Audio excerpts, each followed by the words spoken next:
Imagine you're an engineer at a factory in the south of the Netherlands. It's a Tuesday morning in 2024. The parking lot fills before 7. You badge in past security, walk through a lobby that could belong to any mid-size European tech firm. Glass panels, steel staircases, a few plants near the entrance that look like they were chosen by a committee nobody remembers. You sit at your workstation. Your badge says ASML. What you're building today will eventually travel inside a specialized crate to a facility in Taiwan. Then it becomes part of a manufacturing process so precise that a single fleck of ordinary dust landing in the wrong place destroys the entire batch. Then a chip. Then a phone in someone's pocket in Sao Paulo, a server rack humming in Singapore, a weapons guidance system with a clearance level you would rather not think about while debugging tooling tolerances on an ordinary Tuesday morning in Veldhoven. You didn't choose any of that. You're building a machine.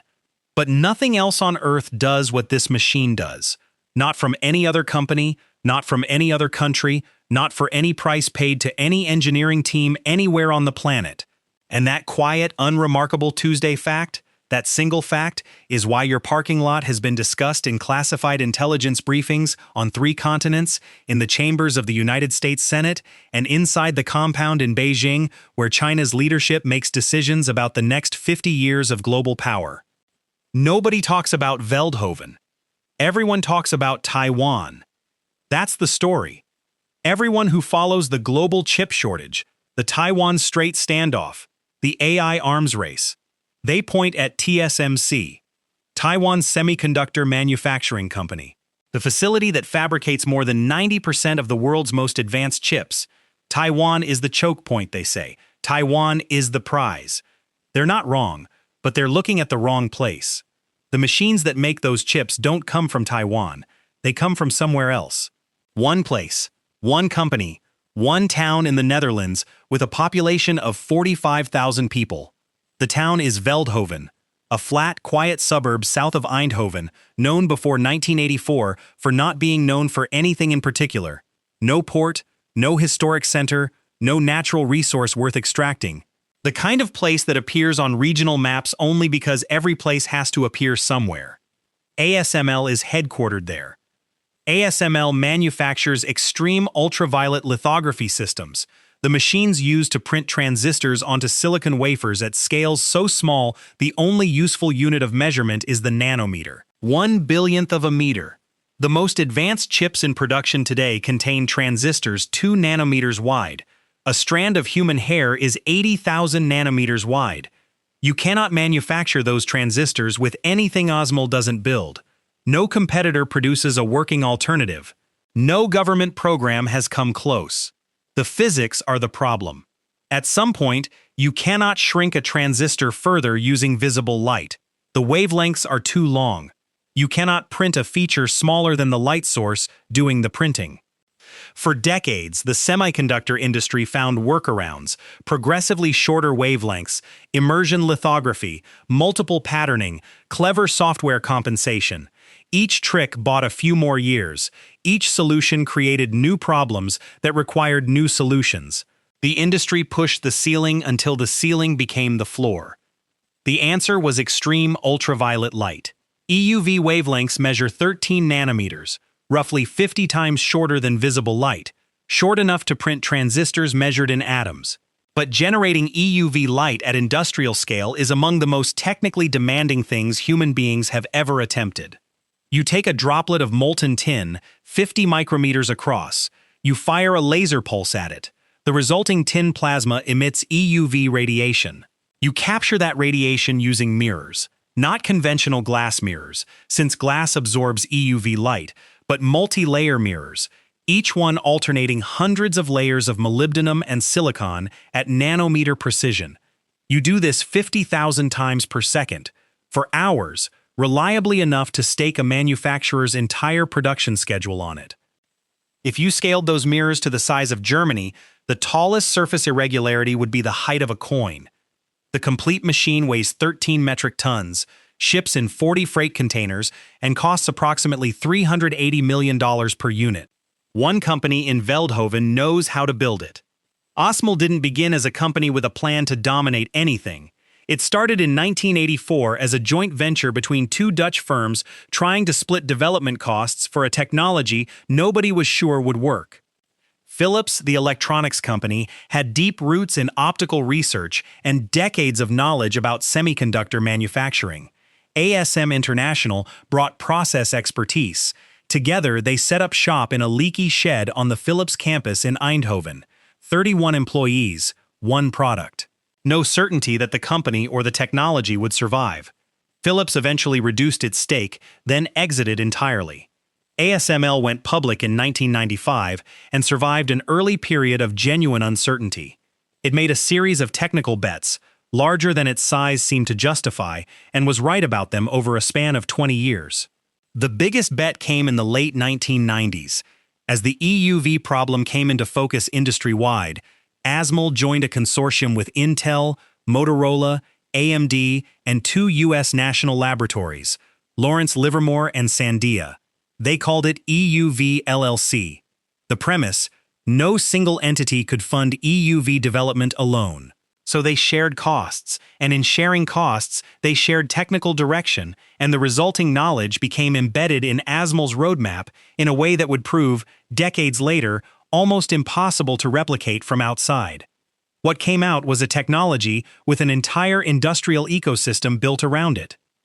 ASML has roughly 15,000 suppliers. The precision optics come from Carl Zeiss, a German firm founded in 1846.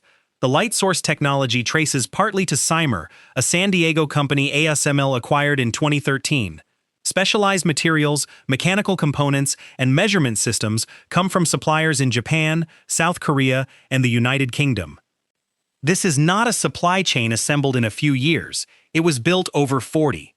The surprising thing about this ecosystem isn't its scope, it's what it tells you about how industrial capability actually forms. Zeiss has been producing precision optics since 1846. The knowledge embedded in those mirrors isn't a formula you find in a patent filing or reconstruct from a finished product. It is a craft, metallurgical and optical intuition accumulated across generations of engineers in a specific part of southern Germany, trained by the generation before them, who were trained by the generation before that. The knowledge lives in the people, not the paperwork. I went through the public literature on EUV development history, and one detail kept returning. ASML didn't solve the core technical problems in a single breakthrough. It solved them through hundreds of incremental improvements over more than 20 years, each one requiring new measurement capability, new materials science, new tolerance standards. The same accumulation, repeated until the advantage became irreversible. That's not a story about genius. It's a story about time. This is how power concentrates in the 21st century economy. Most analysis of strategic leverage focuses on resources: oil, rare earths, food supply, or on scale. The biggest factory wins. ASML's story says something different. The real choke point is accumulated knowledge, embedded over decades in specific companies, specific communities of practice, specific regions that developed the relevant craft and passed it forward. Knowledge that cannot be transferred by executive order or replicated on a government timeline. No country designed this outcome. The Dutch government didn't set out to corner the global semiconductor equipment market. Philips was looking to share development risk. The location of the shed in Eindhoven was determined by proximity to existing infrastructure. And yet, by 2023, the United States had made ASML an explicit instrument of geopolitical policy. Export controls barred the company from selling its most advanced EUV systems to China, until then one of its fastest-growing customer markets. Under sustained American diplomatic pressure, the Dutch government extended those controls, then tightened them again in 2024. SMIC, China's largest chipmaker, had placed orders. Machines were already in production stages. The export licenses were revoked. That should have created a crisis for ASML. It became instead a demonstration of how irreplaceable the company had made itself. China's chip manufacturers, cut off from the most advanced EUV tools, still needed ASML's older deep ultraviolet systems, the DUV machines that fell outside the strictest restrictions. The customer relationship didn't end. It contracted. ASML absorbed the revenue loss and continued. No alternative supplier appeared. because none exists. Here's the thing. The export control strategy assumes that blocking ASML from China's market translates into a durable technological lead. The assumption may be correct, but history doesn't make it obvious. Japan built a world-class semiconductor industry in part as a response to American trade friction in the 1980s.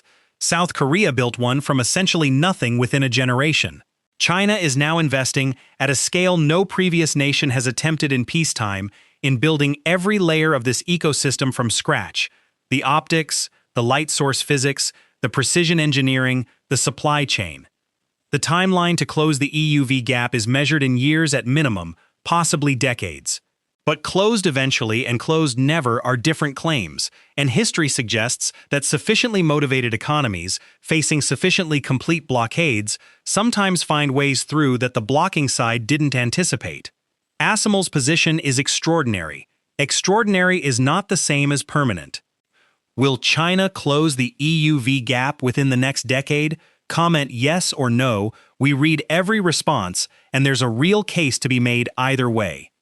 If you want to understand how geography and economics create the leverage points that actually reshape global power, subscribe. Every video Mapped makes is built around exactly that question. Back in Veldhoven, the parking lot still fills before 7. The engineers badge in. The machines get built. The molten tin droplets are still 50 micrometers across. The laser fires 50,000 times per second. The mirrors are still smoother than anything else human hands have produced. That Tuesday morning still looks like any other Tuesday morning. It's just that the world, finally, knows what's happening inside the building. Whether knowing changes what happens next is still being decided.